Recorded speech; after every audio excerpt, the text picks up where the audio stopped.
At the family dinner, my mother-in-law Grace smirked. Too bad Marianne can't seem to hold down a real job like the rest of us. My husband Marco laughed. Maybe she should stop pretending to be a businesswoman. Everyone joined in the laughter. I just smiled, stood up and placed a folder on the table. Since we're discussing my career, let me show you exactly what kind of businesswoman I really am.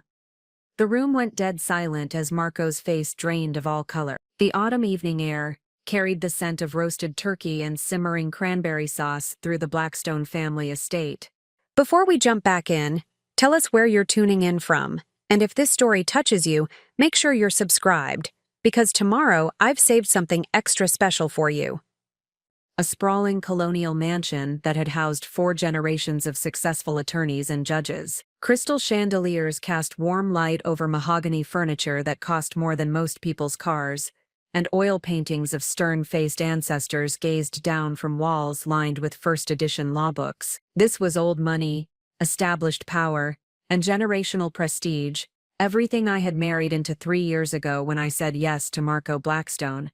Tonight was supposed to be special. Not just another monthly family dinner, but a celebration of Marco's recent promotion to senior partner at his father's prestigious law firm Blackstone & Associates. I had spent 2 weeks planning every detail, coordinating with their housekeeper Mrs. Helena to ensure the meal would be perfect. The imported wine from Marco's favorite vineyard in Tuscany, the hand-selected flowers arranged in grandmother Blackstone's antique vases, even the playlist of classical music that his mother Grace preferred during formal dinner. I'd driven to 3 different specialty stores to find the exact herbs for the turkey rub that had been passed down through Marco's family for generations. Every napkin was pressed to perfection, every piece of silverware polished until it gleamed. The dining room looked like something from Architectural Digest, which was exactly what I'd been aiming for. After 3 years of marriage, I was still desperately trying to prove I belonged in this world of inherited wealth and social expectation. The guest list read like a who's who of the city's legal elite. Marco's parents, Judge Anthony Blackstone and his wife Grace,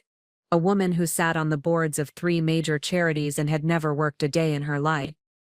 His younger sister Emmy, fresh from her Harvard law degree and already making waves at the district attorney's office. His older brother Seth, a federal prosecutor who'd never met a conversation he couldn't turn into a lecture about constitutional law. Their spouses, all carefully selected from the same social circle, all speaking the same language of private schools and country club memberships. And then there was Marianne Foster, now Marianne Blackstone, the girl from the middle-class suburb who'd met Marco during his brief rebellious phase in graduate school. The one who didn't come with a trust fund or a family name that opened doors. The one who'd been working various jobs since college, trying to build something of my own while navigating the treacherous waters of upper-class expectation. Grace Blackstone had never quite forgiven her son for marrying beneath his station, though she was far too sophisticated to say so directly. Instead, she deployed a more subtle arsenal of condescension and passive aggression, each comment carefully crafted to remind me that I would always be an outsider looking in. "Marianne, dear," she would say with that perfectly practiced smile, "it's so charming how you insist on working these little jobs, like playing house, isn't it?" The little jobs she referred to with such dismissive affection were my attempts to build a consulting business. For the past 2 years I'd been helping small companies streamline their operations and improve their efficiency. It wasn't glamorous work, and it certainly didn't come with the prestige of a law degree from an Ivy League school, but it was mine. I'd built every client relationship from scratch, learned every aspect of business operations, through trial and error, and slowly begun to see real success. But to the Blackstone family, anything that wasn't law, medicine, or inherited wealth was merely a hobby, a way to pass time until I came to my senses and settled into the role of a proper society wife, hosting charity luncheons and organizing fundraising galas. Marco had been different when we first met. He'd seemed genuinely interested in my ambitions, impressed by my work ethic and determination to create something of my own. During our courtship, he'd often talked about how refreshing it was to be with someone who understood the value of hard work, someone who wasn't just coasting on family connections. But marriage had a way of revealing true priorities, and the pressure from his family had been relentless. Subtle at first comments about how demanding my work schedule was, questions about when I'd have time for children if I kept playing entrepreneur, then more direct suggestions that I join Grace's charity committees instead.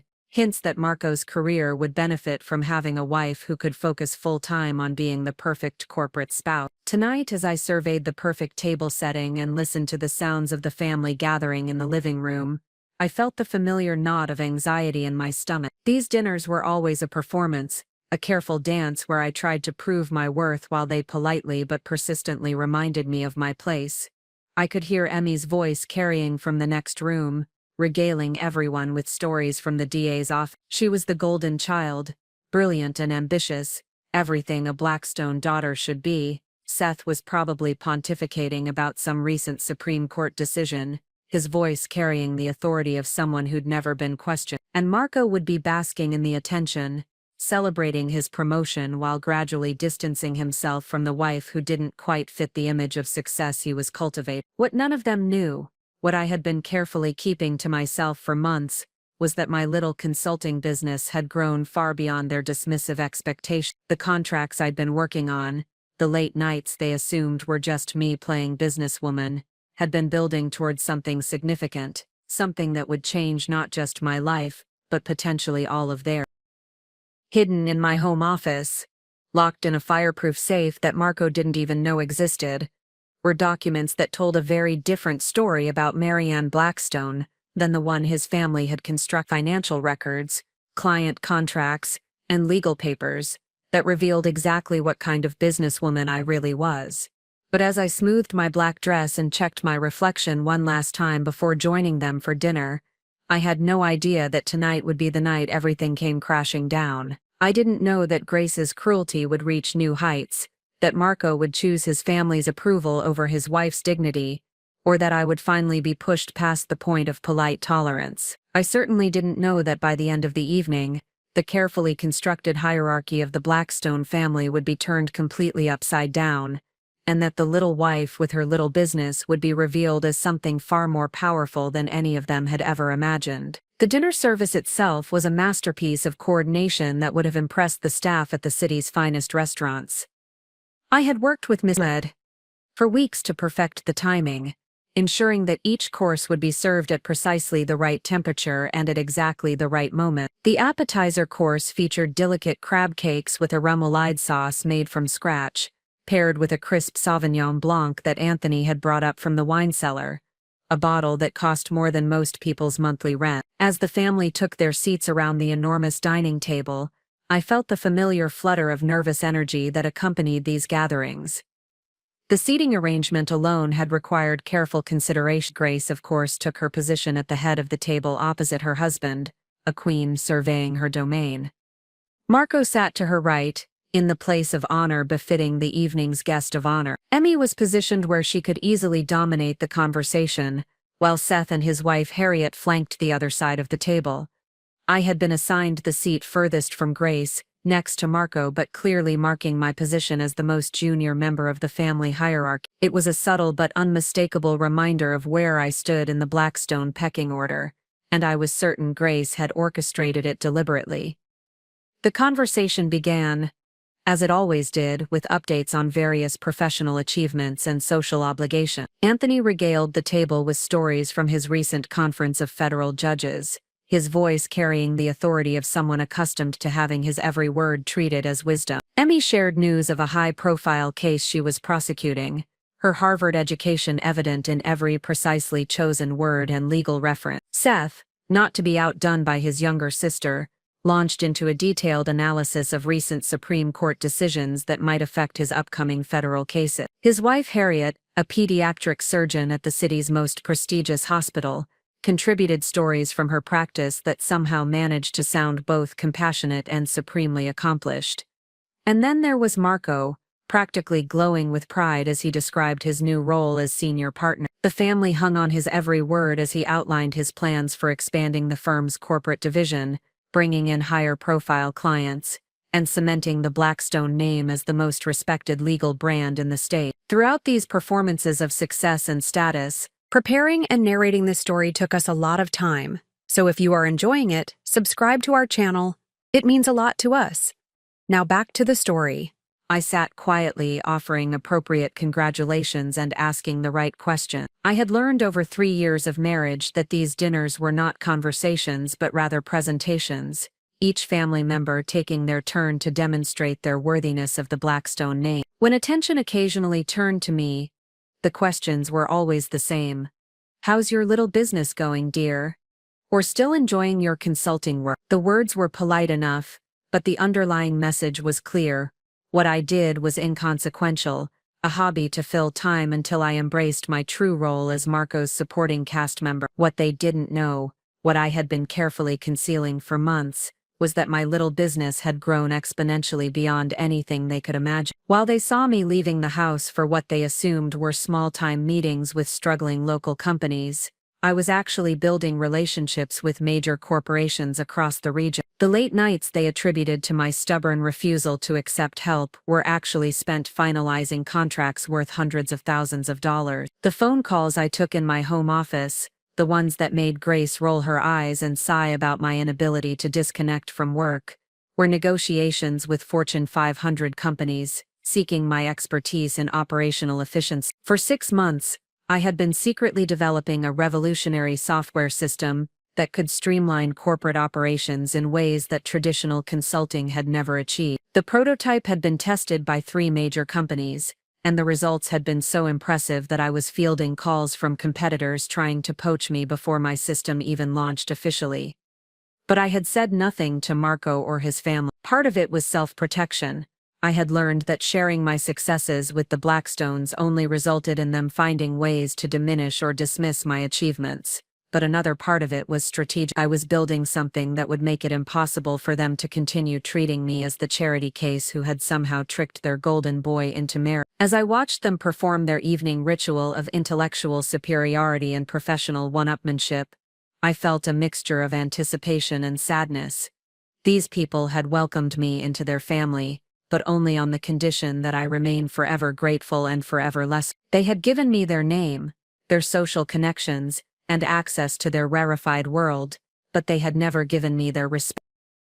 Tonight I had planned to finally share my news. The contracts were signed, the software was ready for launch, and the financial projections were beyond anything I had dared to hope for when I started this journey. I had imagined Marco's proud smile when he learned that his wife wasn't just surviving in the business world, but actually thriving beyond his family's wildest expectations. I had pictured Grace's surprise, hopefully followed by a genuine acknowledgement of my capabilities. I had even allowed myself to hope that this might be the night when I finally stopped being the outsider and became a true member of the family.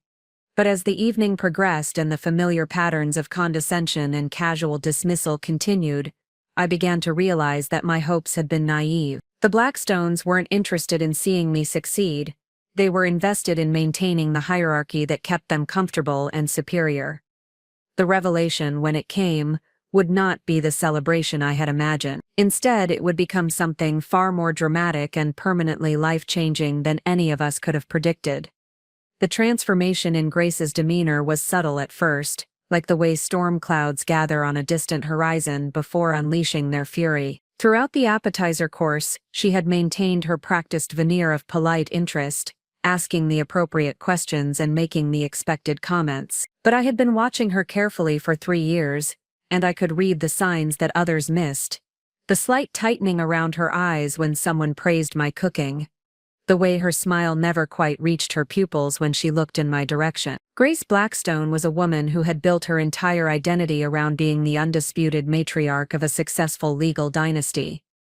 At 62, she possessed the kind of refined beauty that money could buy and maintain. Perfectly styled silver hair that cost more than most people's monthly salary. Flawless skin maintained by the city's most exclusive dermatologist, and a wardrobe that spoke of generations of wealth and impeccable taste. But beneath the polished exterior was a woman who had never forgiven fate for giving her what she considered an unsuitable daughter-in-law. Grace had spent Marco's entire adult life carefully curating a list of potential wives, daughters of judges, heiresses to old money families, women from their social circle who understood without explanation what it meant to be a Blackstone bride. And then Marco had brought home A girl from a suburban middle-class family where my father fixed cars for a living and my mother taught elementary school. A girl who shopped at department stores instead of boutiques, who had never set foot in a country club until I started dating her son, who had the audacity to want a career instead of simply basking in the reflected glory of the Blackstone name. The first crack in Grace's facade appeared during the main course, when Anthony made an offhand comment about how impressed he was with the meal's coordination. "Marianne has quite a talent for organization," he said, reaching for another helping of the herb-crusted lamb. "This rivals anything we've had at the country club." For a brief moment, I felt a surge of hope. Perhaps tonight would be different. Perhaps Grace would finally acknowledge that I brought value to their family beyond simply being Marco's wife. But Grace's response was swift and cutting. "Oh, Anthony, you're so sweet," she said with a laugh that sounded like crystal breaking. "Though I suppose when you have nothing but time on your hands, it's easier to focus on domestic pursuits." The comment hung in the air like smoke from a fire that had just been lit. "Nothing but time on your hands." The implication was clear. I was unemployed, idle, a woman of leisure who could afford to spend weeks planning dinner parties because I had no real responsibilities or meaningful work to occupy my time. Emmy, sensing the shift in her mother's mood, decided to pile on. "Speaking of careers," she said, her voice carrying the particular brand of condescension that only a Harvard law graduate could perfect. "How's the consulting business going, Mary? Still helping those little companies with their, what do you call it, efficiency problems?" The way she said little companies made it sound like I was running a lemonade stand. The pause before efficiency problems suggested that she couldn't quite understand what such a thing might involve, as if the concept of operational improvement was too abstract for someone of her intellectual caliber to grasp. But it was Grace who delivered the killing blow with surgical precision. She set down her wine glass and fixed me with that smile I had come to dread, the one that preceded her most devastating observation. "You know, Marianne," she began, her voice carrying the tone of someone about to share wisdom with a particularly slow child, "I've been thinking about your situation. Here you are, 3 years into marriage, still clinging to these little hobbies instead of embracing your role as Marco's wife." She paused, allowing her words to settle like poison in the bloodstream.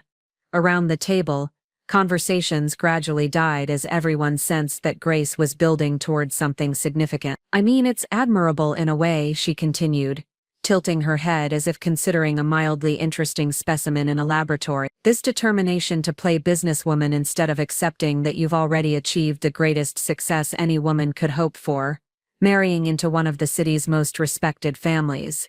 The word play hit like a physical blow. 3 years of late nights, client meetings, contract negotiations, and genuine business growth, reduced to playing pretend. My software development, my Fortune 500 clients, my revolutionary efficiency algorithms, all of it dismissed as make-believe. "Grace," Anthony began, clearly uncomfortable with his wife's increasingly cruel tone, but she held up a perfectly manicured hand to silence him. "No, Anthony, this needs to be said.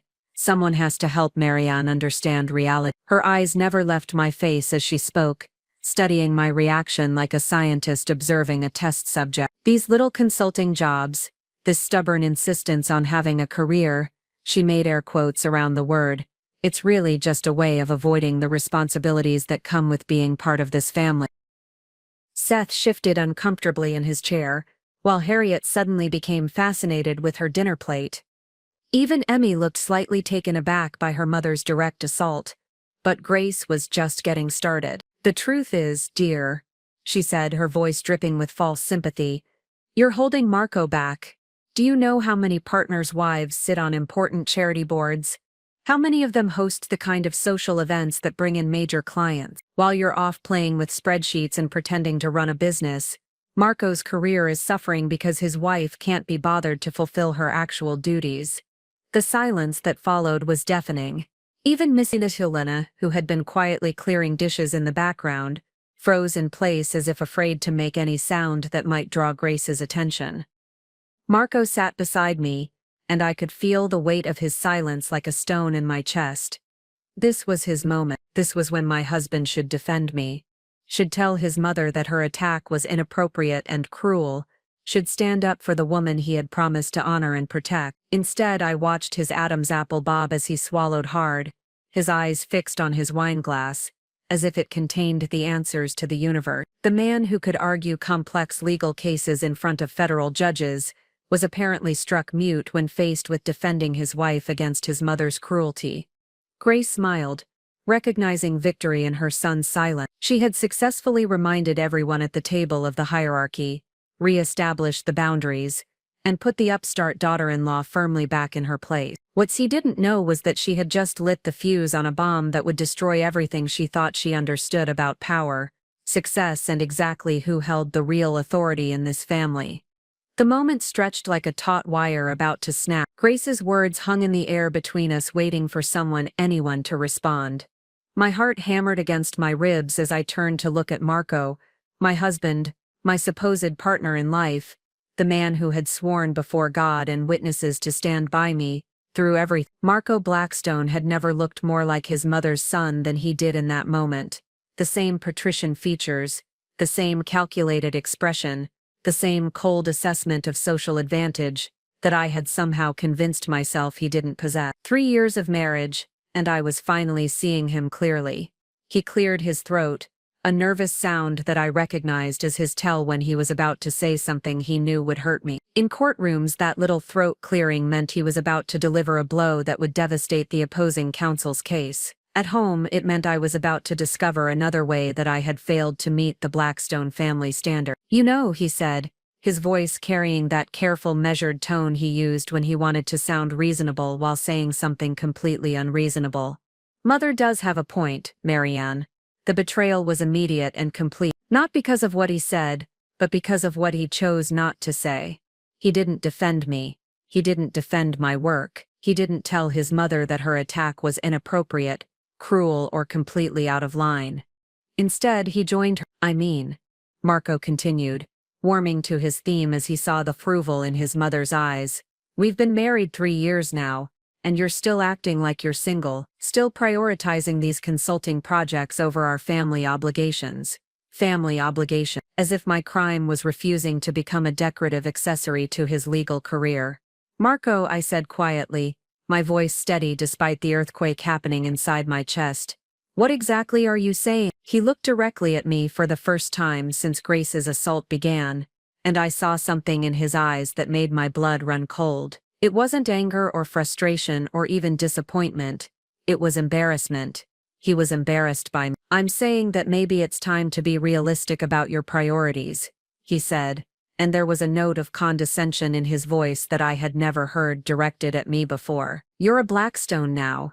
That comes with certain expectations, certain responsibility. And frankly, this stubborn insistence on playing entrepreneur is starting to reflect poorly on the family." Playing entrepreneur. He had used almost the exact same phrase as his mother. Either he had been discussing my situation with Grace behind my back, or the family's disdain for my work was so unanimous that they all instinctively reached for the same dismissive language. Emmy leaned forward, clearly emboldened by her brother's betrayal. "Plus, Marianne, it's not like your little business is actually successful," she said with the casual cruelty that seemed to run in the Blackstone bloodline.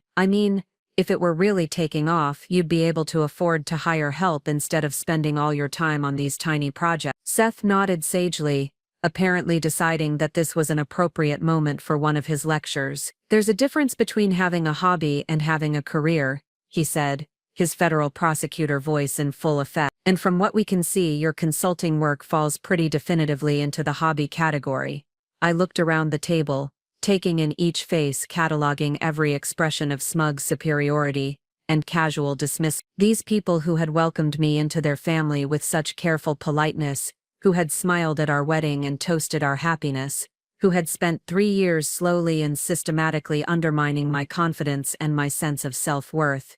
But it was Marco's betrayal that cut deepest. Marco, who had seen me work until midnight preparing client presentations. Marco, who had listened to me talk excitedly about breakthrough solutions and successful implementations. Marco, who knew exactly how hard I worked and how much my business meant to me. Marco, who was now looking at me with the same expression of patient disappointment that a parent might use with a child who refused to put away their toys. "Look, sweetheart, he said, and the endearment sounded like an insult in this context. Nobody's saying you can't have interest, but there's a difference between having interests and neglecting your real responsibility. Real responsibilities. As if everything I had built, every client relationship I had nurtured, every innovation I had developed was just a distraction from my true purpose as Mrs. Marco Blackstone. What real responsibilities? I asked, my voice dangerously quiet. Grace smiled triumphantly, sensing that we were finally getting to the heart of the matter. Well, for starters, you could join the hospital auxiliary board. Margaret Worthington has been asking about you for months, and there's the Children's Literacy Foundation. They're always looking for dedicated volunteers. Volunteer work, Marco added, as if this was the most reasonable suggestion in the world. Something that would actually benefit the community, instead of just feeding your ego. Feeding my ego. 3 years of building a business that was revolutionizing corporate efficiency, reduced to ego gratification.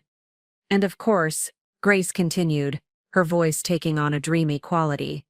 There's the matter of children. You've been married 3 years now. Marianne, don't you think it's time to start thinking about giving Marco the family he deserves? The family he deserves, as if I were somehow withholding children out of spite, rather than building a career that could support a family better than any trust fund. Anthony, who had been increasingly uncomfortable throughout this entire exchange, finally spoke up. Perhaps we should change the subject, he suggested weakly. But Grace wasn't finished. No, Anthony, this is important. Someone needs to help Marianne understand what it means to be part of this family. We've been patient, we've been supportive, but this selfishness has gone on long enough. Selfishness. Building a business was selfish, creating jobs was selfish, developing technology that helped companies operate more efficiently was selfish. But sitting on charity boards and hosting cocktail parties, that was virtuous. Marco reached over and placed his hand on mine, a gesture that might have looked supportive to an outside observer, but felt like a shackle. We just want you to be happy, Marianne, he said, and we can see that all this stress from trying to run a business is wearing you down. Wouldn't it be easier to just let it go? Let it go. 3 years of work, innovation, and success, just let it go. I looked at my husband's face, searching for any sign of the man I had fallen in love with, the man who had once said he admired my ambition and determination. But all I saw was a Blackstone, born and bred, someone who had never questioned the idea that success for women meant marrying well and supporting their husbands' careers. The silence stretched between us as I realized that this wasn't just about tonight's dinner conversation. This was about the fundamental incompatibility between who I was and who they needed me to be. They didn't want me to succeed. They wanted me to disappear into the role of dutiful wife and eventually dutiful mother, a supporting character in Marco's story rather than the protagonist of my own. What none of them knew was that in about 10 minutes, I was going to show them exactly what kind of protagonist I really was. What happened next was like watching a feeding frenzy.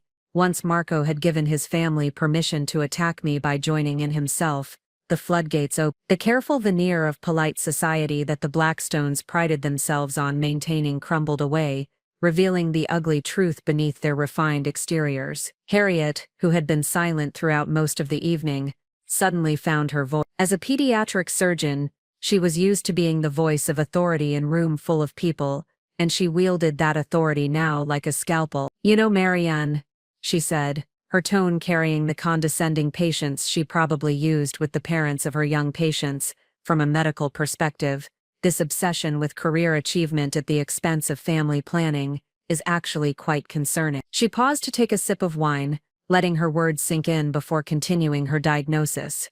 Women who delay childbearing for career reasons often struggle with fertility issues later, and the stress of trying to manage a business, especially one that's clearly not generating significant income, can be incredibly damaging to reproductive health.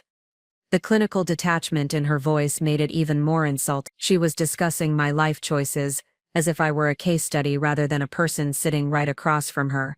Plus, she added, warming to her medical lecture, there's the psychological impact to consider. This desperate need to prove yourself professionally suggests some underlying insecurity issues that really should be addressed before you bring children into the world. Seth nodded approvingly at his wife's assessment, then decided to add his own legal perspective to the psychological evaluation they were conducting without my consent. From what I've observed, he said, using the same authoritative tone he employed when addressing juries, Marianne's behavior shows all the classic signs of someone who refuses to accept reality. She's clinging to this fantasy of business success because she can't face the truth about her actual capabilities.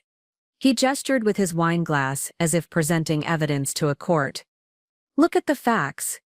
3 years of this so-called consulting business. And what does she have to show for it? She's still working out of a home office, still taking meetings at coffee shops, still scrambling for clients. If this were a real business with real potential, there would be actual evidence of success. Emmy leaned forward eagerly, ready to pile on with her own analysis. Exactly. I mean, I've been practicing law for less than 2 years and I already have my own office, a support staff, major cases. That's what real professional success looks like. She looked at me with the pitying expression of someone explaining basic concepts to a child. Maybe the problem is that you're trying to compete in a world you don't really understand. Business is complicated, Marianne. It requires education, connections, and frankly a level of sophistication that not everyone possesses. The implication was crystal clear. I was too stupid, too poorly educated, and too low class to succeed in the business world. I should accept my limitations and be grateful for what I have. Anthony shifted uncomfortably in his chair, but his discomfort seemed to stem more from the crudeness of the attack than from any desire to defend me. When he finally spoke, it was in the tone of a judge delivering a reluctant but necessary verdict. Perhaps, he said carefully, we should consider that different people have different strengths. Marianne, your talents might be better suited to other pursuits. He couldn't even bring himself to say what those pursuits might be, but we all knew he meant the traditional female roles that Grace had been promoting all evening. But it was Mrs. Helena's reaction that stung almost as much as the family's attacks. Our housekeeper had been moving quietly around the dining room, clearing dishes and pretending not to listen to the conversation. But I caught her expression when she thought no one was looking. A mixture of pity and secondhand embarrassment that made my cheeks burn with shame. Even the hired help felt sorry for me. Grace, sensing that the moment was ripe for delivering the final blow, stood up slowly and walked around the table until she was standing directly behind my chair. She placed her hands on my shoulders in what might have looked like a maternal gesture to an outside observer, but felt like the grip of a predator about to strike. "Darling," she said, her voice dripping with false sweetness, "we're only having this conversation because we care about you. We can see how this stubborn insistence on playing businesswoman is destroying you from the inside." Her fingers tightened slightly on my shoulders, just enough to remind me who held the power in this room. "Look at yourself," she continued, 31 years old, married to a successful attorney from one of the city's most respected families, and instead of embracing the wonderful life you've been given, you're running around pretending to be something you're not. She leaned down until her mouth was close to my ear, her voice dropping to a whisper that somehow felt more menacing than if she had been shouting. "It's embarrassing, Marianne. For you, for Marco, for all of us. People are starting to talk. They're wondering why Marco's wife needs to work, whether the family is having financial problems, whether you're perhaps not quite as stable as we thought when we welcomed you into this family." The threat was subtle but unmistakable. "Continue down this path, and they would make me a social pariah. They would use their connections, their influence, and their reputation to destroy mine. So here's what's going to happen." Grace, straightening up and returning to her seat with the satisfied air of someone who had just solved a complex problem. "You're going to wind down this little consulting hobby of yours. You're going to join the hospital auxiliary board like a proper partner's wife. And you're going to start thinking seriously about starting a family." She smiled at me across the table, the same smile she might have used when discussing the weather or complimenting someone's dress. "Because the alternative," she said, her voice light and conversational, "is that you'll find yourself very lonely indeed. And I think we both know that a woman like you can't afford to be lonely." The room fell silent except for the ticking of the grandfather clock in the hallway. Everyone was looking at me, waiting for my response, waiting to see if I would accept their verdict and submit to their will. They expected tears, they expected protest, they expected me to beg for their approval, and promise to be a better daughter-in-law, a more compliant wife, a more grateful recipient of their family's generosity. What they didn't expect was the smile that slowly spread across my face as I stood up from the table. "Excuse me for just a moment," I said politely. "I need to get something from my office." As I walked toward my home office, leaving behind the dining room full of people who thought they had just delivered my professional death sentence, my mind wasn't on contracts or financial statements, or even the devastating revelation I was about to unleash. Instead, I found myself thinking about my younger sister Rachel. Rachel was 26, fresh out of graduate school, and currently working as a marketing coordinator for a small nonprofit organization. She made barely enough to cover her rent in a studio apartment across town, but she had something that the Blackstones, with all their wealth and influence, couldn't buy: the unwavering belief that I was capable of anything I set my mind to. Every Sunday morning, Rachel would call me with updates about her week, her dating life, her career aspirations. But invariably the conversation would turn to my business. "How's the consulting empire coming along?" she would ask, and there was never a trace of irony in her voice. To Rachel, it wasn't a question of whether I would succeed, it was simply a matter of when. She had been the one to drive me to my first major client presentation 2 years ago, sitting in the parking lot for 3 hours while I met with the executives of Morrison Industries. When I emerged with a signed contract worth $50,000, she had screamed so loudly that security came over to check if everything was okay. "That's my sister," she had announced to anyone within earshot. "She just landed her biggest client ever." Rachel didn't care that I worked from a home office, or that I sometimes took meetings at coffee shops. She saw potential where others saw limitation, vision where others saw foolishness. When Grace made her cutting remarks about my little hobbies, when Marco joined in with his talk about playing entrepreneur, when the entire family dismissed 3 years of genuine achievement as childish make-believe, they weren't just attacking me. They were attacking the future that Rachel believed in so completely. They were dismissing the dreams that my little sister talked about with such pride to her friends and coworkers. They were diminishing something that represented hope and possibility, and the belief that hard work could actually lead somewhere meaningful. But Rachel wasn't the only innocent victim of tonight's assault. As I unlocked my office door and stepped into the space that had become my sanctuary over the past 3 years, I thought about my clients, real companies with real problems that I had helped solve with real solutions. There was Jennifer Martinez, the owner of a small logistics company, who had been on the verge of bankruptcy when she hired me 18 months ago. Together we had streamlined her operations, reduced her overhead by 30%, and increased her efficiency to the point where she was now considering expanding to a second location.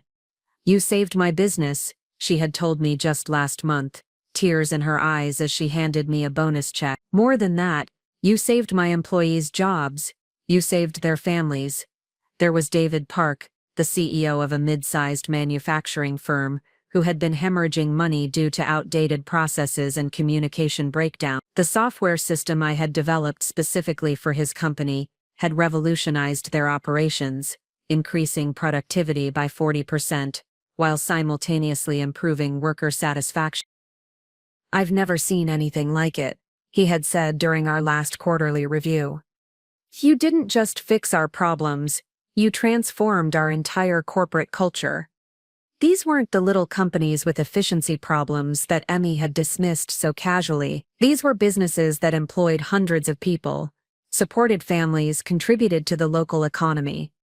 When the Blackstones mocked my work, they were mocking the livelihoods of people they had never met and would never care about. But perhaps the most innocent victim of all was the version of myself that had walked into this marriage 3 years ago, full of hope and determination to prove that love could bridge any gap between social classes. The young woman who had believed that if she just worked hard enough, achieved enough, contributed enough to the family's success, she would eventually earn their respect and acceptance. That woman had spent countless hours perfecting dinner menus and studying wine pairings, not because she enjoyed domestic arts, but because she thought it would help her fit in. She had attended charity galas and country club events, smiling through conversations about people and places she had never heard of, because she wanted to be the kind of wife that Marco could be proud of. She had absorbed Grace's subtle criticisms and Marco's gentle suggestions for improvement, because she believed that their guidance came from a place of love rather than control. She had internalized their dismissive comments about her career because she trusted that they had her best interests at heart. Tonight, in that dining room, I had watched that hopeful, trusting version of myself die a slow and painful death. The woman who had desperately wanted to belong, who had been willing to shrink herself to fit into their predetermined mold, who had mistaken tolerance for acceptance, she was gone. In her place stood someone harder, clearer, and infinitely more dangerous. Someone who understood that respect could not be earned through submission, that love without equality was just another form of ownership, and that sometimes the most loving thing you could do was refuse to accept treatment that diminished your worth. As I opened the safe and pulled out the folder that would change everything, I thought about all the innocent victims of the Blackstones' cruelty. Rachel, who believed in me, my clients, who depended on me, the woman I used to be, who had trusted that they were about to learn that some victims fight back. Standing in my office, holding the folder that contained my professional vindication, I was suddenly flooded with memories of all the subtle ways the Blackstones had been undermining me from the very beginning. Tonight's dinner wasn't an isolated incident. It was the culmination of a systematic campaign of psychological warfare that had been waged against me for 3 years.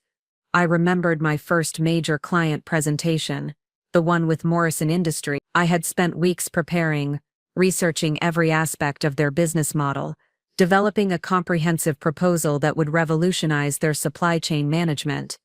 The night before the presentation, I had been practicing my pitch in the living room when Marco walked in. "Still working on that little project?" he had asked, settling into his leather armchair with a glass of bourbon. The word little had stung, but I had dismissed it as casual conversation. "It's actually a pretty significant opportunity," I had replied, continuing to organize my presentation materials. "If this goes well, it could lead to contracts worth hundreds of thousands of dollars." Marco had chuckled, that same condescending sound I would hear again tonight at dinner. "Sweetheart, don't you think you're getting a bit ahead of yourself? These big companies have entire departments of consultants. What makes you think they need advice from someone working out of a home office?" Even then, before I had proven myself, before I had built my reputation, he was planting seeds of doubt, making me question my own capabilities, my own worth, my own potential for success. When I had landed that Morrison contract, $50,000 for the initial phase with potential for expansion, I had rushed home to share the news with my husband. I had expected celebration, pride, maybe even an apology for his earlier doubt. Instead, Marco had listened to my excited recap with the patient expression of someone humoring a child's fantasy. "That's nice, honey," he had said, "though I hope you read the contract carefully. Sometimes these smaller agreements have clauses that can be problematic." Smaller agreement, $50,000 dismissed as small change by a man whose family had never known what it meant to work for anything. The pattern had continued through every success, every milestone, every achievement. When I had developed my first proprietary software system, Marco had suggested I might be overcomplicating things. When I had been featured in a local business journal as one of the rising entrepreneurs to watch, he had mentioned that the publication was more of a local newsletter. Grace had been even more subtle in her sabotage.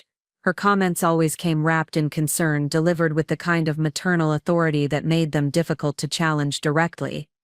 "Darling, you look so tired lately," she would say during family dinner. "All this stress from your little business ventures. I worry that you're pushing yourself too hard for something that may not even work out."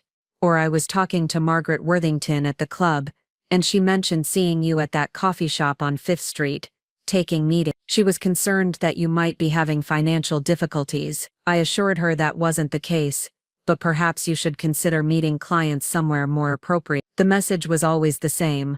My work was embarrassing. My success was temporary. My ambitions were unseemly for a woman of my social position. They had spent 3 years systematically eroding my confidence, making me question whether my achievements were real or just lucky breaks that wouldn't last. I remembered the night I had received my biggest contract yet, a multi-year deal with Hartwell Corporation worth over $300,000. I had been so excited that I had called Marco at his office, something I rarely did during business hours. "Marco, you're not going to believe this," I had said, my voice barely containing my excitement. "Hartwell just signed a 3-year contract. It's huge, bigger than anything I've ever done." There had been a pause, and I could hear voices in the background of his office. When he spoke again, his voice was carefully modulated, professional. "That's interesting, Marianne. Look, I'm in the middle of something here. Can we discuss this at home?" Later that evening, when I had tried to share the details of the contract, Marco had seemed distracted, uninterested. 300,000 over 3 years, he had mused. "So, about 100,000 per year, minus your expenses, taxes. It's a decent side income, I suppose." Side income, the largest contract of my career, reduced to supplemental household money. But it wasn't just the financial dismissal that hurt. It was the way they had trained me to diminish my own accomplishments. I had started using their language, calling my business a little consulting practice, referring to major corporations as small companies, apologizing for the time my work required as if I were pursuing a selfish hobby rather than building a legitimate enterprise. They had convinced me that success was something that happened to other people, people from the right families with the right connections and the right educational pedigree, people like them. They had made me grateful for their tolerance of my ambitions, rather than proud of my achievements. Tonight, listening to Grace's ultimatum and Marco's betrayal, I had finally understood what they had been doing. This wasn't about my career interfering with family obligations, or my work being somehow insufficient. This was about control. This was about keeping me in a position where I needed them more than they needed me. They had miscalculated badly, because while they had been busy undermining my confidence, I had been busy building an empire. The transformation didn't happen gradually, it struck like lightning, illuminating everything in a single brilliant flash of understanding. Standing in my office, surrounded by the evidence of everything I had built while they systematically tried to tear me down, I felt something fundamental shift inside my chest. The desperate, pleading woman who had been sitting at that dinner table just minutes ago was gone, replaced by someone I barely recognized but instinctively trusted. For 3 years I had been playing their game by their rules. I had accepted their definitions of success, their measurements of worth, their judgments about what constituted appropriate behavior for a woman in my position. I had allowed them to make me small, to convince me that my achievements were somehow less meaningful because they didn't come with the right pedigree or the right connections. But tonight, something had crystallized with perfect, devastating clarity. I didn't need their approval. I thought about the conversation that had just transpired in the dining room, and instead of feeling humiliated, I felt a strange sense of liberation. Grace's threats about social isolation, Marco's embarrassment about my career, Emmy's condescending lectures about real success, all of it suddenly seemed like noise from a world I no longer wanted to be part of. They had revealed themselves completely tonight, stripped away the polite veneer and shown me exactly who they were when they thought I had no power to fight back. They were bullies, plain and simple, sophisticated, well-educated, socially prominent bullies, but bullies nonetheless, and I was done being their victim. The folder in my hands felt heavier than it should have, weighted with the power to obliterate every assumption they had made about me. But more than that, it represented something they could never understand, the satisfaction of earning something through merit rather than inheritance, the pride of building something from nothing, the quiet confidence that comes from knowing your success is entirely your own. I had been hiding my achievements out of some misguided desire to fit into their world, to make them comfortable with my success by making it seem smaller than it was. I had been protecting their egos at the expense of my own truth. No more. I walked to my desk and opened the folder, spreading the contents across the mahogany surface that Marco had bought for me 2 years ago. Every successful businesswoman needs a proper workspace, he had said, and I had been grateful for the gesture. Now I realized it had been another subtle form of control, defining the parameters of my ambition by giving me a proper place to contain it. The documents told a story that would shatter every narrative the Blackstones had constructed about me. Financial statements showing revenue that dwarfed Marco's annual salary, client testimonials from Fortune 500 CEOs praising my innovative solutions, patents for 3 separate software systems that were revolutionizing operational efficiency across multiple industries, and the crown jewel, a letter of intent from Meridian Global Corporation, one of the largest consulting firms in the world, offering to acquire my company for $12 million. $12 million for the little hobby that Grace thought I should abandon to focus on charity work and childbearing. I had been sitting on this offer for 2 weeks, uncertain about whether to accept it. The money was life-changing, but the company I had built felt like more than just a financial asset. It was proof of my own capabilities, validation of everything I had worked for. Tonight had clarified that decision with perfect precision. I wasn't going to sell my company and disappear into the traditional role they had carved out for me. I was going to use it as a weapon. The clarity was intoxicating. For months I had been second-guessing myself, wondering if maybe they were right, maybe I was being selfish or unrealistic or somehow inadequate. I had internalized their doubts until they became my own, constantly questioning whether my success was real or just a series of lucky breaks. But standing in my office, looking at the concrete evidence of what I had accomplished, I understood that their opinion was not just wrong, it was irrelevant. They could dismiss me, mock me, threaten to isolate me socially, and none of it mattered because I had something they would never have: the knowledge that I had earned my place in the world, through my own effort. They had inherited their status, their wealth, their sense of superiority. Everything they were had been handed to them by previous generations of Blackstones, who had accumulated power and prestige. They had never built anything, never created anything, never proven themselves capable of succeeding without the safety net of family money and connections. I had started with nothing and built an empire, and tonight, I was going to show them exactly what that empire looked like. The woman who walked back toward that dining room was not the same one who had left it 10 minutes earlier. She moved with the confidence of someone who had just remembered her own power, the calm assurance of someone who held all the cards and was finally ready to play them. They thought they had cornered me, forced me to choose between their approval and my ambitions.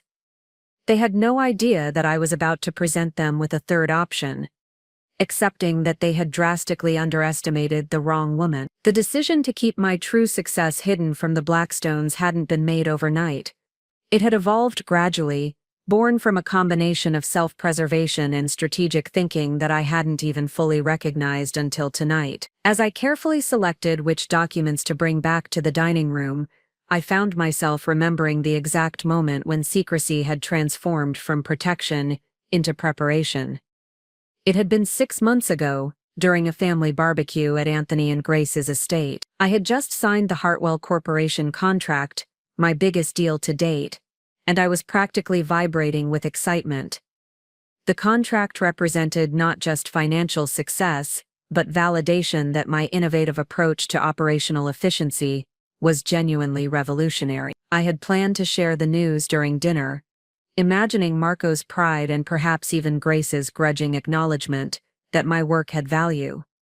But as I listened to the family's conversation that afternoon, something had stopped me cold. Emmy had been regaling everyone with stories about her latest case, a high-profile prosecution that had landed her on the front page of the legal section. The family hung on every word, asking detailed questions, offering congratulations, treating her success as a family victory. Then Seth had shared news about a federal appointment he was being considered for, and again the response was immediate and enthusiastic. Phone calls were made to celebrate, connections were discussed, strategies were planned to ensure his selection. When the conversation had turned to me, the tone had shifted completely. "And how's Marianne's little consulting business?" Grace had asked, the question delivered with the same energy one might use to inquire about a child's finger paint. I had started to mention the Hartwell deal, but something in their expressions, polite tolerance, mixed with barely concealed impatience, had made me scale back my announcement. "Oh, it's going well," I had said instead. "Just signed a new client yesterday." "That's nice, dear. Grace had responded, already turning her attention back to Seth's career prospects. That night, lying in bed next to Marco, I had made a decision that would prove to be the most strategic choice of my life. I would stop sharing my victories with people who were determined to diminish them. Instead, I would build my empire in silence, accumulating power and proof until the moment when revelation would have maximum impact. The next morning, I had opened a separate bank account that Marco didn't know about, not because I was planning to leave him, at least, not consciously, but because I needed a space where my success could exist without their commentary, their analysis, their subtle but persistent attempts to make it smaller than it was. I had started meeting with clients at my office across town, a professional space I had rented using the false name Marianne Foster Consulting rather than Blackstone Consulting. When Marco asked about my meetings, I mentioned coffee shops and home visits, allowing him to maintain his image of me as someone playing at business, rather than someone dominating it. The patents I had filed were registered under my maiden name. The industry awards I had won were displayed in my private office, not our home. The speaking engagements at major conferences were scheduled for days when Marco would be out of town, traveling for his own work. Piece by piece, I had constructed a parallel professional life that existed entirely outside the Blackstone sphere of influence, not because I was ashamed of my success, but because I had learned that sharing it with them was like feeding flowers to people who only saw weeds. The Meridian Global acquisition offer had been the culmination of this strategy. When their CEO, Patricia Daniels, had called me directly to discuss purchasing my company, I had been sitting in my secret office, surrounded by evidence of achievements that my own family had never even heard about. "Mrs. Foster," she had said, even she knew me by my professional name rather than my married one, "what you've built is extraordinary. Our analysis shows that your efficiency algorithms could revolutionize how Fortune 500 companies approach operational management. We're prepared to offer $12 million for complete acquisition, with an additional 5-year consulting contract that would net you another $8 million. $20 million total, for the hobby that Grace wanted me to abandon. I had asked for 2 weeks to consider the offer, not because I needed time to think about the money, but because I needed time to decide how to use this information. The offer itself was validation beyond anything I had dared to imagine, but it was also ammunition. Now standing in my office with Patricia Daniels' letter in my hands, I understood exactly why I had been building this secret arsenal. Not for the money, though that was certainly life-changing, not even for the professional recognition, though that was deeply satisfying. I had been building it for this moment. For the night when the Blackstones would finally reveal themselves completely, when they would push me past the breaking point and force me to choose between their approval and my self-respect. They had given me an ultimatum: abandon my career, or face social isolation.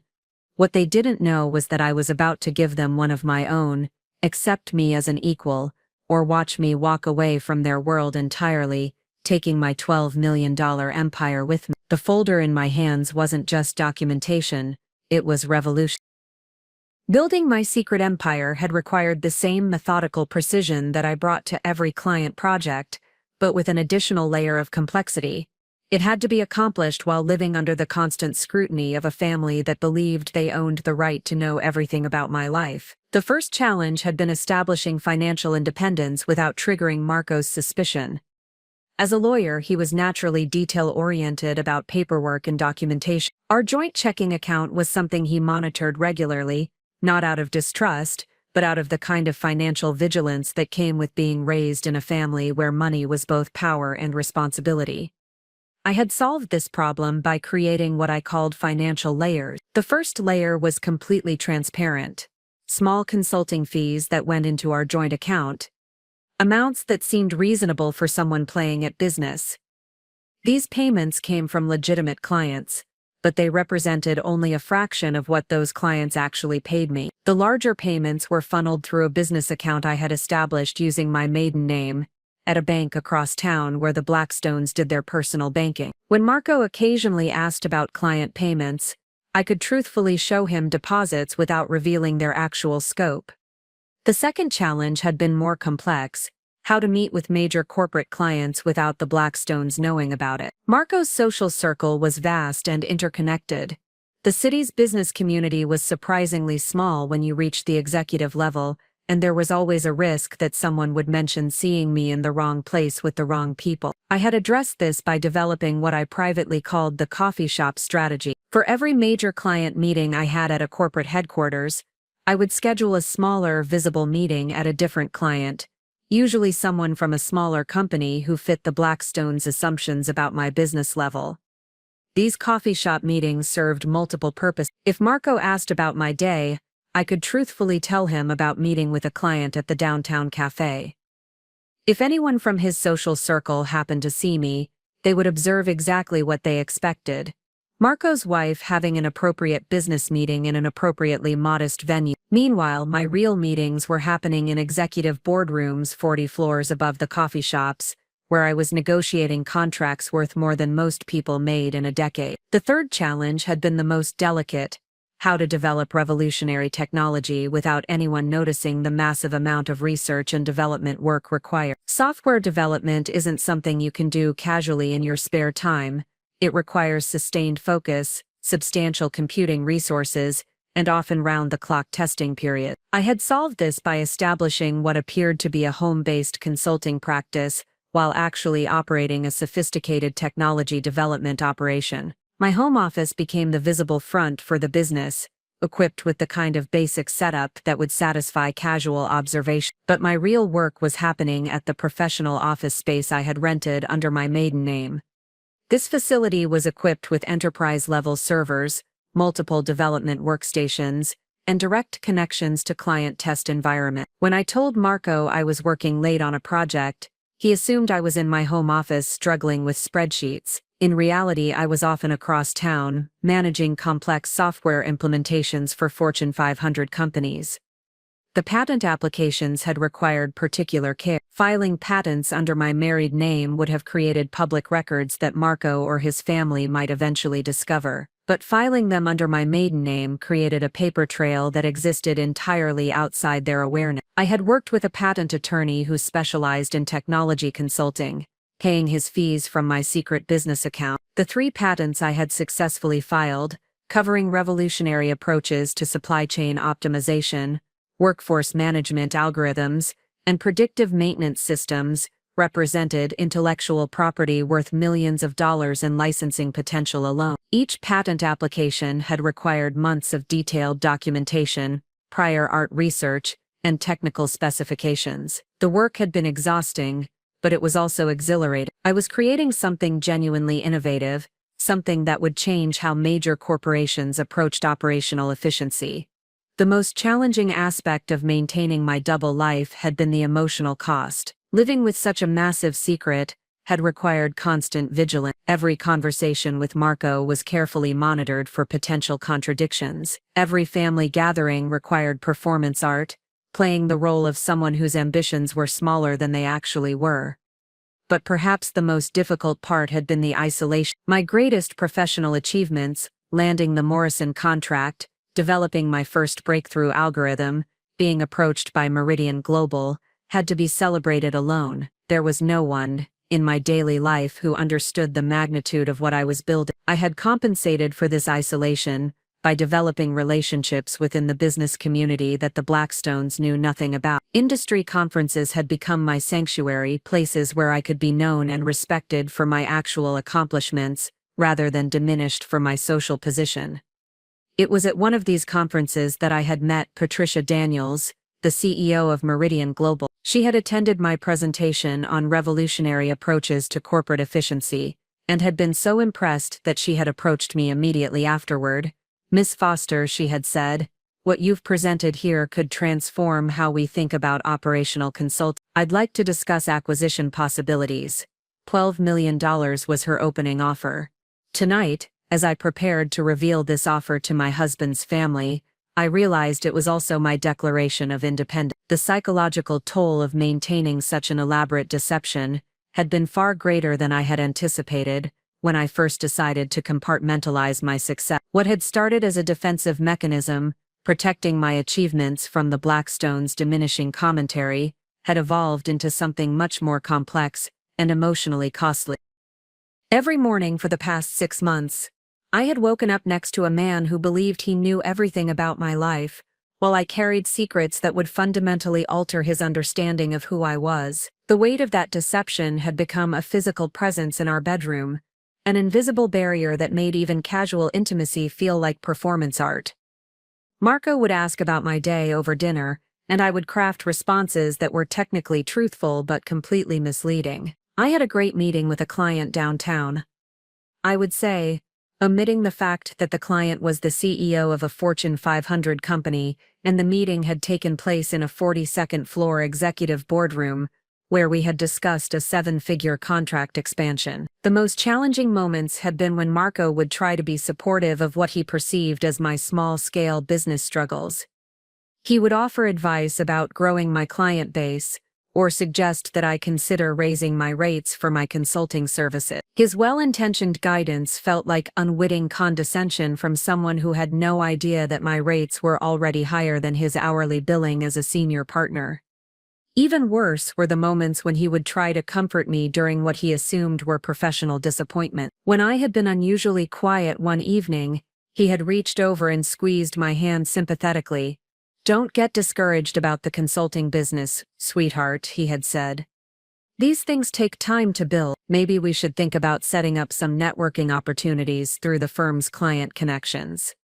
I had smiled and thanked him for his support, while internally screaming at the irony. That very day, I had received confirmation that my efficiency software had exceeded performance projections at 3 major corporations, generating bonus payments that would net me more in a single quarter than his law firm partnership earned in a year. The isolation had been crushing. Success is meant to be shared, celebrated, acknowledged by the people who matter most in your life. Instead, my greatest professional triumphs had been experienced in solitude. When Meridian Global had first approached me about acquisition, I had sat in my secret office for 20 minutes after hanging up the phone, overwhelmed by the magnitude of what had just happened, and having no one to call who would understand its significance. I had started keeping a private journal, not for sentimental reasons, but as a way to document my achievements for myself. The entries read like dispatches from a parallel universe. March 15th. Hartwell Corporation expanded their contract by $200,000 after seeing the efficiency improvements from my software implementation. Their productivity increased by 34% in the first quarter alone. April 22nd. Patent approval came through for the predictive maintenance algorithm. The attorney says it could be worth millions in licensing deals. May 8th. Spoke at the International Conference on Operational Excellence. 3 CEOs approached me afterward about potential partnership. These moments of triumph, which should have been shared with champagne toasts and proud phone calls to family, had instead been recorded in a leather-bound notebook that I kept locked in my office safe, like classified documents from a life that officially didn't exist. The secrecy had also created an unexpected side effect.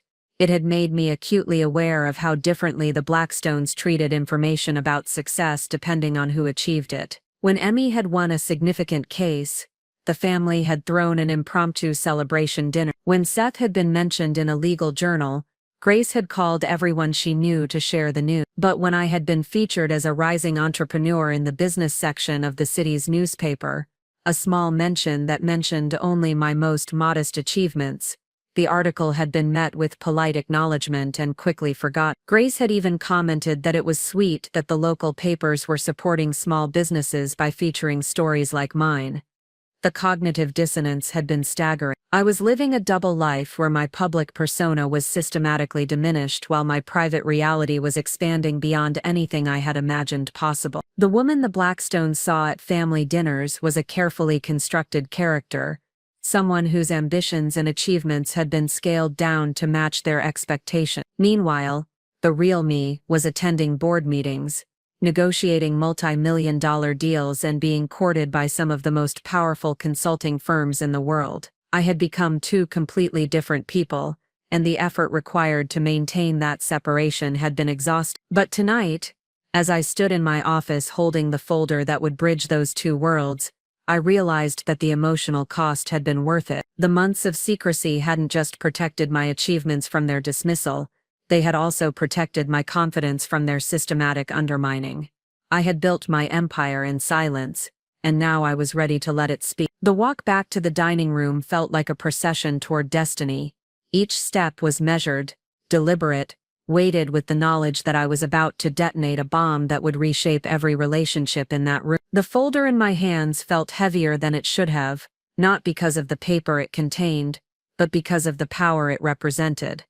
As I approached the dining room doorway, I could hear the murmur of conversation that had resumed in my absence. They were probably discussing me, analyzing my reaction to their ultimatum, perhaps even taking bets on whether I would return in tears or with a resignation to their demands. The idea that I might return with a weapon capable of destroying their entire worldview had clearly never occurred to them. I paused just outside the doorway, invisible to the people inside but able to observe them in their natural state. Grace was gesticulating with her wine glass, no doubt holding court about the proper way to handle difficult daughters-in-law. Marco was nodding along with whatever wisdom she was dispensing, his earlier betrayal apparently sitting comfortably with his conscience. Emmy was checking her phone, probably already mentally composing the story she would tell her law school friends about her brother's wife's inevitable capitulation. Seth and Harriet were engaged in quiet conversation, their body language suggesting they were discussing the evening's drama with the detached interest of spectators at a particularly entertaining sporting event.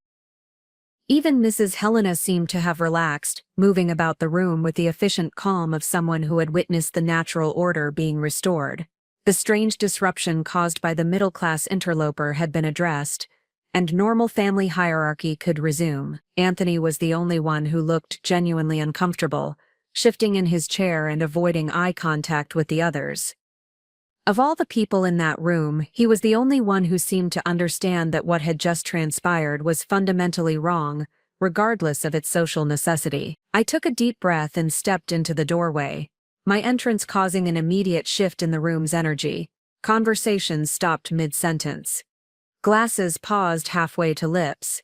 Even the grandfather clock seemed to tick more quietly, as if the house itself was holding its breath. "I'm sorry to have kept you waiting," I said, my voice carrying a calmness that surprised even me. "I wanted to make sure I brought the right documentation."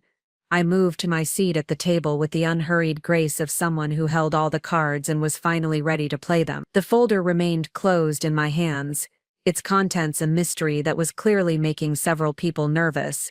Grace recovered first, her social training kicking in to smooth over the awkwardness. "Of course, dear," she said with forced brightness. "We were just discussing the upcoming charity gala. I do hope you'll consider joining the planning committee once you've sorted out your priorities." The presumption in her voice was staggering. She was already planning my post-surrender social rehabilitation, mapping out the charity work that would replace my discredited business ambition. "Actually," I said, setting the folder on the table directly in front of me, "I wanted to address some misconceptions that seem to have developed about my work." Marco shifted uncomfortably in his chair. "Marianne, I really think we should discuss this privately." "No," I interrupted, my voice carrying an authority that made him actually flinch. "You decided to make this a public conversation when you joined your family in mocking my career, so we'll finish it publicly." The silence that followed was electric with tension. Emmy's phone had disappeared, and she was leaning forward with the predatory attention of someone sensing blood in the water. Seth had abandoned his wine entirely, his prosecutor instincts alerting him that he was about to witness either a spectacular confession or an equally spectacular defense. Grace's smile had become fixed and artificial, like a mask that was slipping but couldn't be removed. "Darling, I think you may be overreacting to what was just friendly family conversation." "Friendly?" I repeated, opening the folder with deliberate precision. "Is that what we're calling it when you threaten to socially isolate me if I don't abandon my career? When you publicly humiliate me for having ambitions beyond hosting charity luncheons?" My fingers traced the edge of the first document, and I could see several pairs of eyes trying to read the text from across the table. The letterhead was visible but not decipherable from their distance, which was exactly what I wanted. "You've all spent the evening explaining to me what real success looks like," I continued, my voice growing stronger with each word. "You've made it very clear that my little consulting business is an embarrassment to this family's reputation." I looked around the table, making eye contact with each person in turn. So I think it's time you learned exactly what kind of businesswoman you've been trying to silence. The folder lay open before me like a promise of revelation, and for the first time in 3 years of marriage, I had the Blackstone family's complete and undivided attention. I lifted the first document from the folder with the careful precision of someone handling explosive material. The Meridian Global letterhead was now clearly visible to everyone at the table, its corporate logo and official formatting immediately recognizable to anyone familiar with the business world. "This," I said, holding the letter so that everyone could see it clearly, "is a formal acquisition offer from Meridian Global Corporation." The reaction was immediate and electric. Seth's wine glass froze halfway to his lip. Emmy's eyes widened with the kind of shock that comes from having your fundamental assumptions about reality suddenly challenged. Even Grace's practiced composure cracked, her mouth falling slightly open as she processed what I had just said.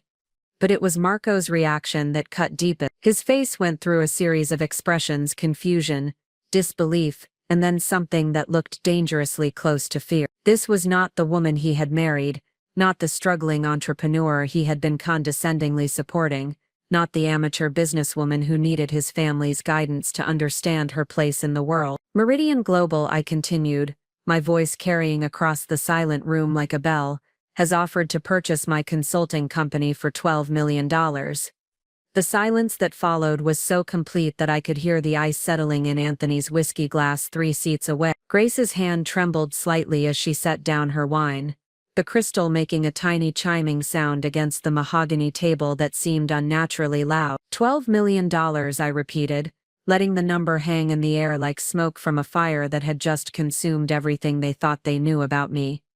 "For the little hobby that you've all been so concerned about." Emmy was the first to find her voice, though it came out as barely more than a whisper. That's not possible. Meridian Global is one of the largest consulting firms in the world. They don't acquire small business." I smiled, and for the first time all evening, it was a genuine expression of satisfaction rather than social politeness. "You're absolutely right, Emmy. They don't acquire small businesses. They acquire revolutionary companies that are disrupting their industry." I pulled out the next document, a financial statement that showed revenue figures that dwarfed anything the Blackstones had imagined possible. "These are my earnings for the past 18 months. As you can see, my little consulting practice has generated over $2 million in revenue." The numbers on the page seemed to glow under the chandelier light, each figure a devastating blow to the narrative they had constructed about my inadequacy. Marco leaned forward, squinting at the document as if he could somehow make the numbers smaller, through sheer force of will. "This has to be some kind of mistake," Grace said, her voice lacking its usual authority. $2 million? From a home-based business?" "Oh, I'm sorry," I said with mock concern. "Did I forget to mention that I don't actually work from home? I have a fully equipped office facility across town, complete with enterprise-level servers and direct connections to Fortune 500 client networks." I watched the blood drain from Marco's face as he realized the implications. Every late night I had supposedly spent working from my home office, every small client meeting I had mentioned over dinner, every casual reference to my modest business operations, all of it had been a carefully constructed fiction designed to protect my success from their systematic demolition. "You lied to us," he said, his voice hollow with shock and something that might have been hurt. "No," I corrected, my voice sharp enough to cut glass. "I protected my achievements from people who were determined to diminish them. There's a I pulled out the patent documentation, the pages bearing official government seals and technical specifications that clearly demonstrated the sophisticated nature of my work. "These are the 3 patents I hold for revolutionary approaches to operational efficiency. According to my intellectual property attorney, they're worth an estimated $5 million in licensing potential alone."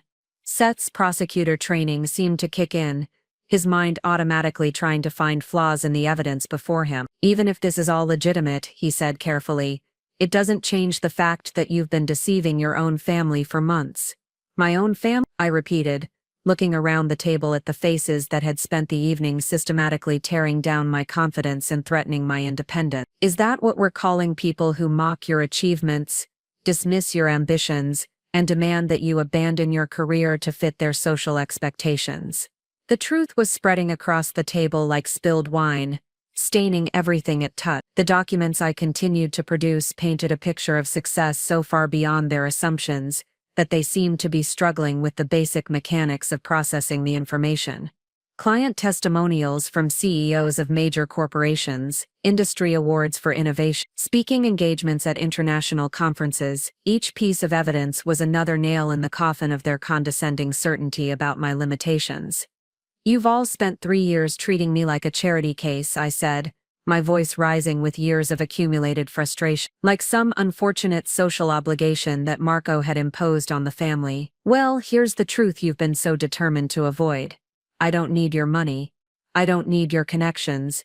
And I certainly don't need your approval." The aftermath of my revelation was like watching a controlled demolition in slow motion. The carefully constructed hierarchy of the Blackstone family was crumbling before my eyes, and each member was scrambling to find stable ground in a world where their assumptions had just been proven catastrophically wrong. Anthony was the first to attempt damage control, his judicial training kicking in with the kind of measured response that had served him well on the bench for decades. He cleared his throat with the authority of someone accustomed to restoring order to chaotic courtrooms. "Marianne," he said, his voice carrying the careful neutrality of a judge addressing both parties in a complex case, "this is quite remarkable. Clearly, we've all significantly underestimated the scope of your achievement." His words were diplomatic, but I could see the calculation behind his eyes. He was already mentally recalibrating the family dynamics, adjusting his treatment of me to match this new information about my actual status and power. Grace, however, was not ready to surrender her position as family matriarch without a fight.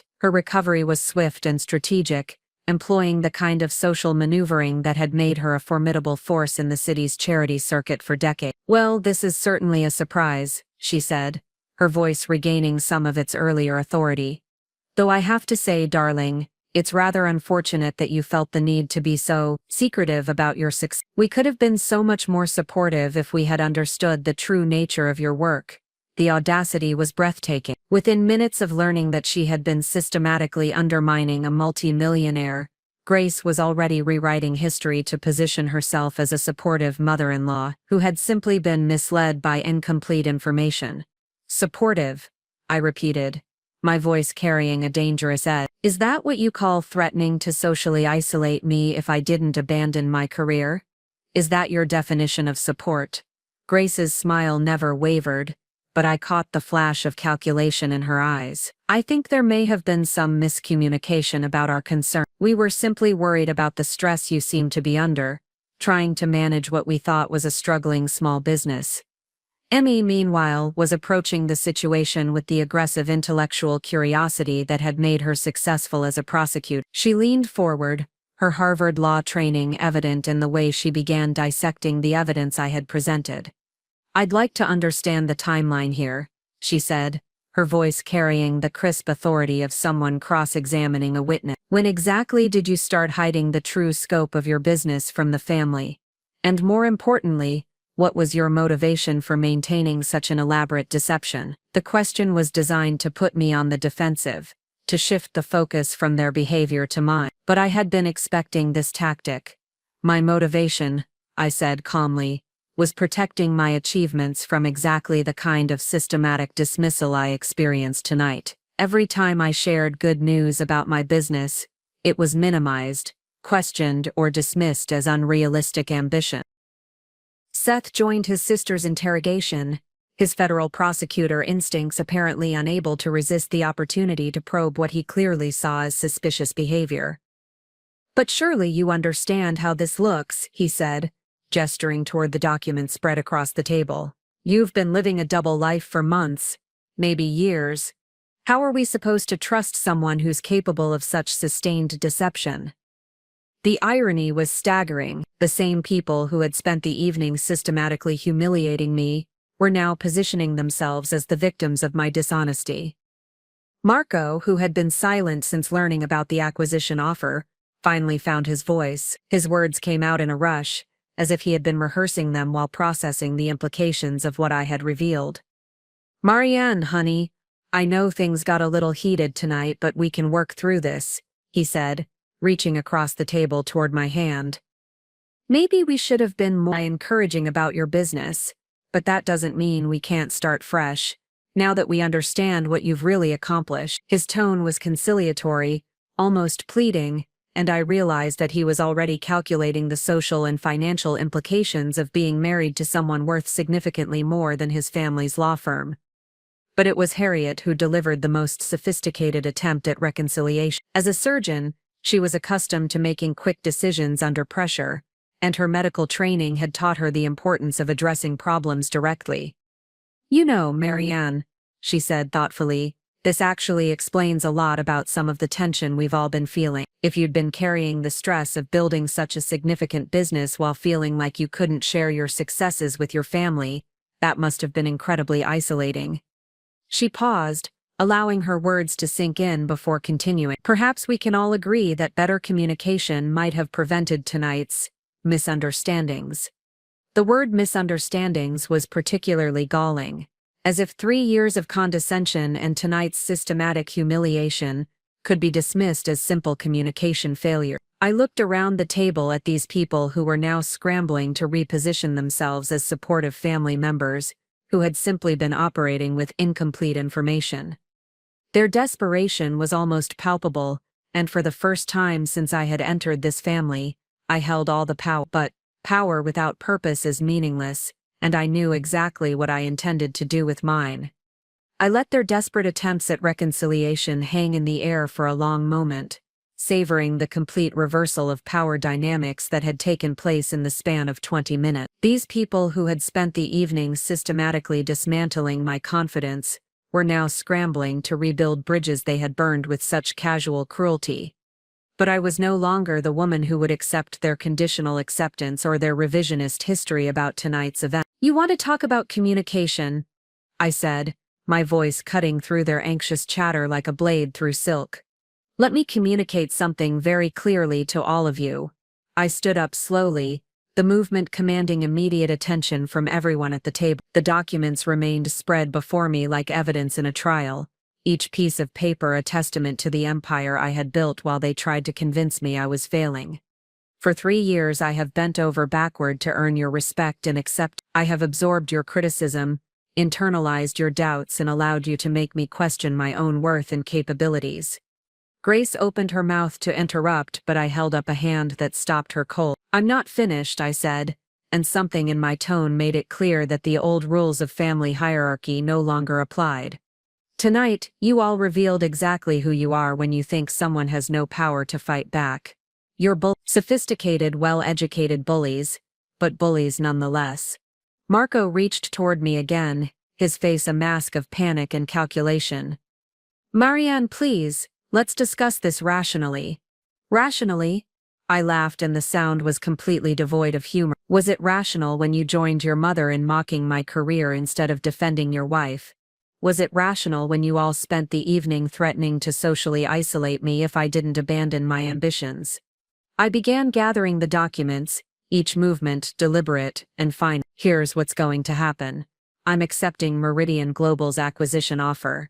$12 million. Plus a 5-year consulting contract worth an additional $8 million, $20 million total."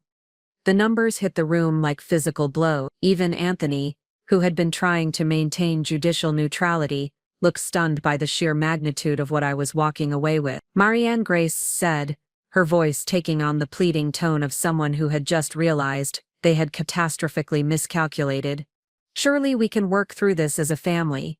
"There's no need for such drastic family," I interrupted, looking around the table at faces that had shown me nothing but condescension and cruelty. "You've made it very clear that I'm not family. I'm an inconvenience. A social obligation. A charity case that Marco imposed on all of you." I turned to face Marco directly, this man who had promised to honor and protect me but had thrown me to the wolves the moment it became socially convenient.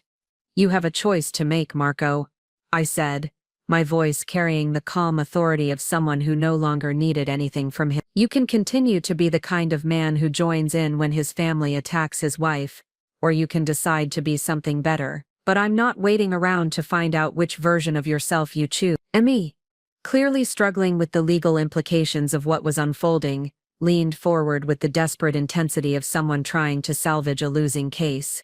You can't just walk away from a marriage because of one difficult conversation, she said. There are legal considerations, financial entanglements. Actually, I said with a smile that was all sharp edges. I can.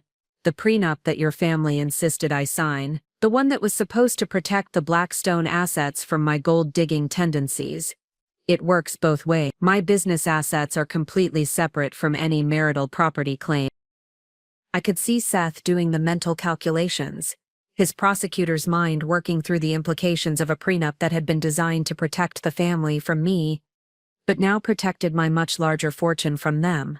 Plus, I continued, given that my company was built entirely through my own efforts using my own resources and operated under my maiden name, there's absolutely no basis for any community property claims. The legal reality of the situation was sinking in. Not only had they systematically humiliated someone with significantly more wealth than their entire family, but they had no legal recourse to claim any portion of that wealth. Grace made one final desperate attempt to regain control of the situation. Darling, you're upset, and rightfully so. But making permanent decisions based on one evening's misunderstanding. Misunderstanding, I repeated, tasting the word like something bitter. 3 years of condescension was a misunderstanding. Tonight's ultimatum was a misunderstanding. Your threats to socially isolate me were misunderstandings. I closed the folder with a sound that seemed to echo through the silent room, like a gavel falling. Let me be absolutely clear about the new rules, I said, my voice carrying across the dining room with crystalline precision. I don't need your money, your connections, or your social approval. I am independently wealthy, professionally successful, and personally done with all of you. The silence that followed was profound and complete. For the first time in the history of the Blackstone family, someone had rejected them entirely, walked away from their world with more power and resources than they possessed themselves. The woman who begged for your acceptance is gone, I said, heading toward the door. In her place is someone who knows her worth and won't settle for anything less than she deserves. The weeks that followed that dinner were a masterclass in how quickly life can change when you stop seeking approval from people who were never going to give it to you. Moving out of the Blackstone mansion had taken exactly 1 day. A testament to how little I had actually accumulated during 3 years of trying to fit into a world that had never wanted me. My real life, it turned out, had been waiting for me in the secret office across town that none of them had ever seen. The space that had once felt like a hideout now became my headquarters, the command center for a business empire that was about to expand in ways I had never imagined possible. The Meridian Global acquisition moved forward with remarkable speed. Patricia Daniels had been impressed not just by my technology, but by my strategic thinking and business acumen. During our final negotiation meeting, she had made an observation that crystallized everything I had been feeling. You know, Marianne, she had said, reviewing the acquisition documents in the conference room overlooking the city, most entrepreneurs struggle with the transition from small business to major corporation. But you've been operating at enterprise level while maintaining the agility of a startup. That's extraordinarily rare. I had smiled at the compliment, realizing that this was the first time in years that someone had praised my business skills without qualifying it with surprise or condescension. Patricia didn't care about my background or my social connections. She cared about results, innovation, and the bottom line. It was refreshing to be valued for what I actually brought to the table. The financial independence that came with the acquisition was life-changing, but not in the way I had expected. It wasn't about the luxury or the security, though both were certainly welcome. It was about the freedom to make choices based on what I wanted rather than what I needed or what others expected of me. I had purchased a sleek downtown condominium with floor-to-ceiling windows that offered a panoramic view of the city. The space was modern, efficient, and entirely mine. No family heirlooms to work around, no social expectations to fulfill, no inherited furniture that carried the weight of generations of Blackstone judgment. But the most significant change wasn't external.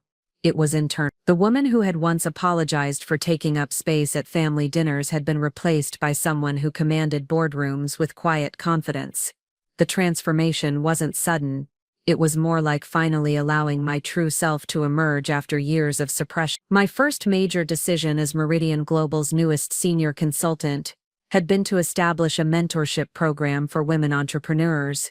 I understood better than most how isolating it could be to build something significant while surrounded by people who were invested in keeping you small. The program launched with a $500,000 endowment from my personal funds, and the response had been overwhelming. Within a month, I was working with 12 women who were building revolutionary businesses in everything from biotech to sustainable manufacturing. Watching their progress reminded me daily of why I had fought so hard to protect my own success. These women were brilliant, innovative, and determined, but they were also navigating the same subtle undermining that I had experienced. The difference was that now they had support from someone who understood their struggle and had the resources to actually help. My relationship status had been the subject of considerable speculation in the city's social circle. Marco had made several attempts to reach out, his messages oscillating between apologies and attempts to negotiate some kind of reconciliation. I had read each one carefully, looking for any sign that he understood the fundamental nature of what had gone wrong between us. The messages revealed a man who was genuinely regretful but still fundamentally unable to comprehend why I had found their behavior unacceptable. He apologized for the dinner being uncomfortable and suggested that we could work through our communication issues with counsel. He had even mentioned that his family was willing to be more supportive of my business now that they understood its scope. But nowhere in his carefully crafted emails did he acknowledge that the problem wasn't communication. It was he couldn't see that their willingness to support my business now that it was financially successful only proved how conditional their acceptance had always been. I had responded to his final message with a single paragraph that laid out the situation with legal precision. Marco, I appreciate your apologies, but I think you misunderstand the nature of what happened that evening. The issue wasn't that your family didn't know about my success, it was that they felt entitled to mock and belittle what they thought was my failure. Their current willingness to accept me is based entirely on my net worth, which proves that their previous rejection was based on their perception of my lack of value.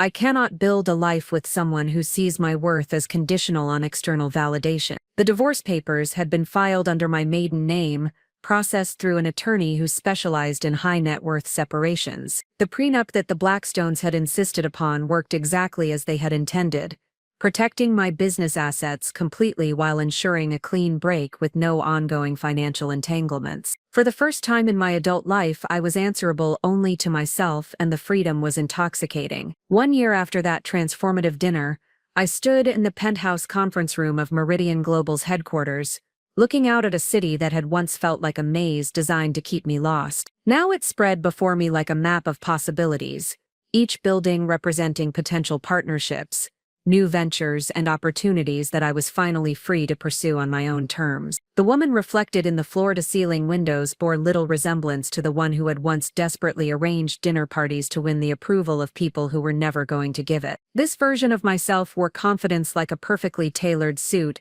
carried authority without apology, and commanded respect through competence rather than pleading for it through compliance.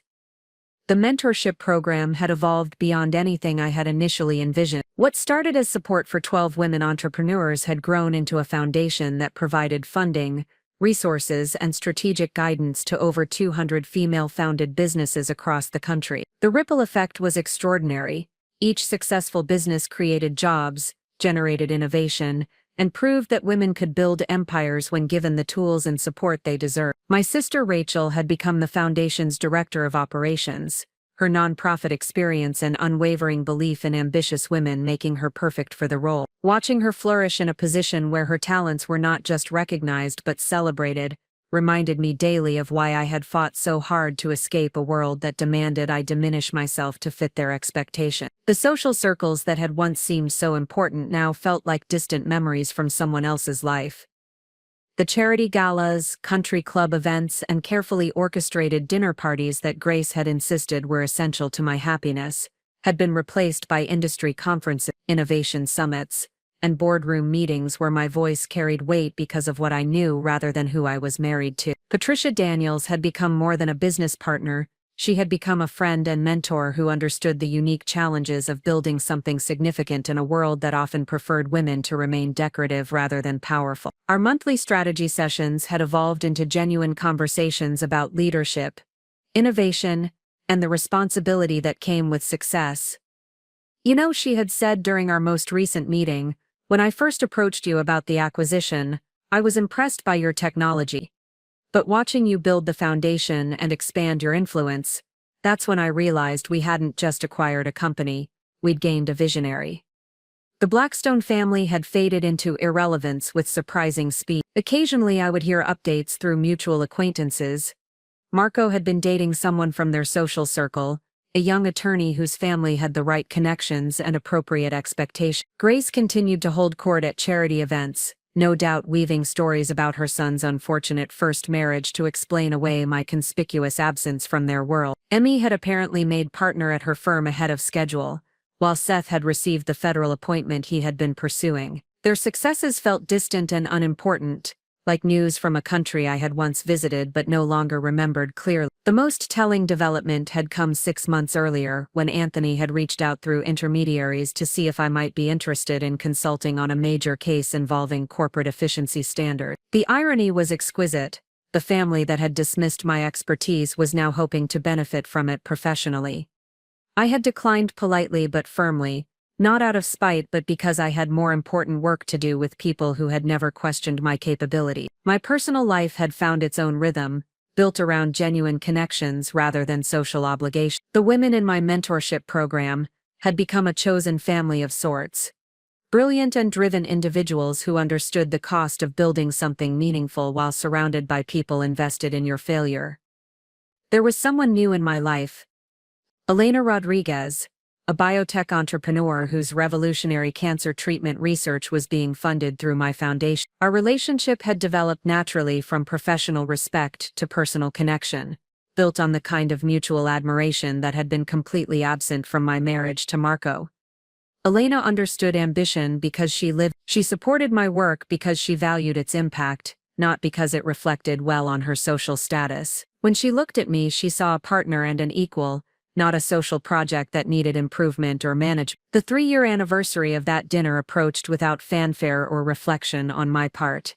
I had moved so far beyond the woman who had sat at that table, desperate for acceptance from people who would never give it, that the memory felt like something from a movie I had watched long ago. But sometimes when I was working late in my office overlooking the city, I would remember the moment when I had stood up from that dining room table and walked toward the truth that would set me free. That moment had changed everything. Not just my circumstances, but my understanding of my own worth. The woman who had begged for scraps of respect was gone, replaced by someone who knew that respect, like love, could never be earned through submission. It had to be demanded, defended, and sometimes fought for with everything you had. And I had won. Up next, you've got 2 more standout stories right on your screen. If this one hit the mark, you won't want to pass these up. Just click and check them out. And don't forget to subscribe and turn on the notification bell so you don't miss any upload from us.